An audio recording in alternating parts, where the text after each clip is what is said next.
Assalamualaikum warahmatullahi wabarakatuh.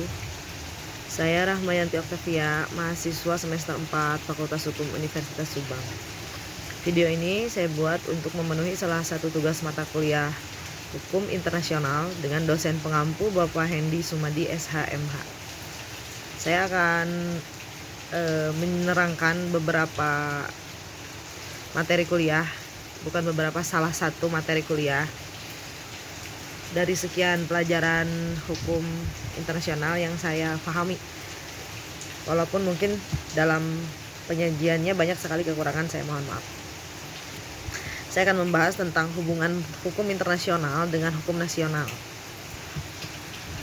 Berawal dari adanya dua aliran voluntarisme dan objektivisme. Voluntarisme menganggap bahwa hukum internasional dan hukum nasional itu adalah dua hukum yang berbeda.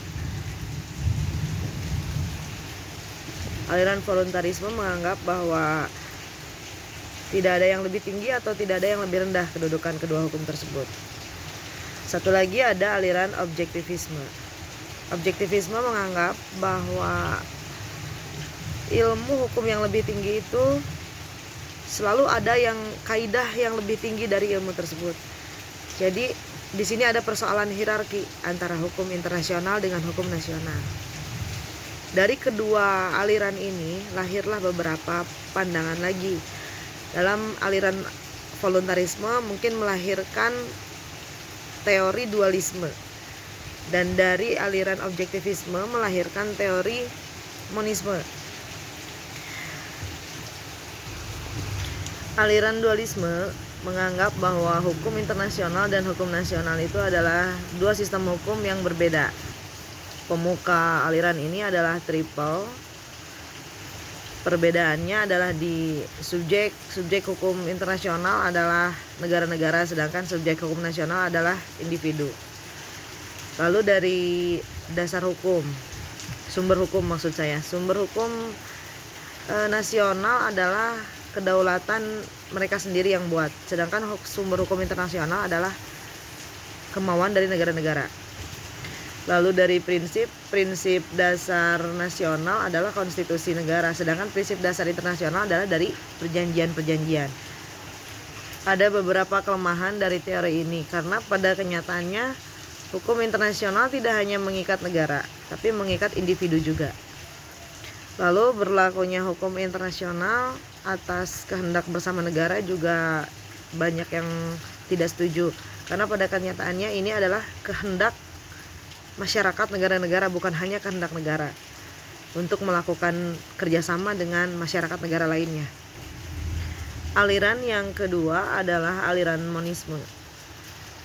Aliran monisme beranggapan bahwa hukum internasional dan hukum nasional itu adalah satu kesatuan dari keseluruhan ilmu hukum. Ilmu hukum yang mengikat, baik itu kepada negara, individu, ataupun subjek lain selain negara dari individu. Akibat dari pandangan ini muncullah istilah hierarki. Ada hukum yang lebih tinggi dari hukum nasional. Kurang lebih begitu anggapannya. Dari persoalan hierarki itu lahirlah lagi dua aliran, monisme dengan primat hukum nasional dan satu lagi monisme dengan primat hukum internasional. Monisme dengan primat hukum nasional menganggap bahwa tidak ada satu organisasi pun di atas negara yang berhak mengatur negara-negara tersebut. Jadi kurang lebih aliran ini sama seperti aliran dualisme, tetap menganggap hukum nasional lah yang lebih tinggi, karena menurut mereka tidak ada satu organisasi pun yang berada di atas negara untuk mengatur negara-negara melakukan kewenangan, dan dasar dari perjanjian internasional adalah kemauan negara untuk mengadakan perjanjian. Jadi seolah-olah hukum internasional itu adalah hukum yang tertulis karena lahirnya beberapa perjanjian. Padahal hukum nasional juga terdiri dari hukum kebiasaan masyarakat negara.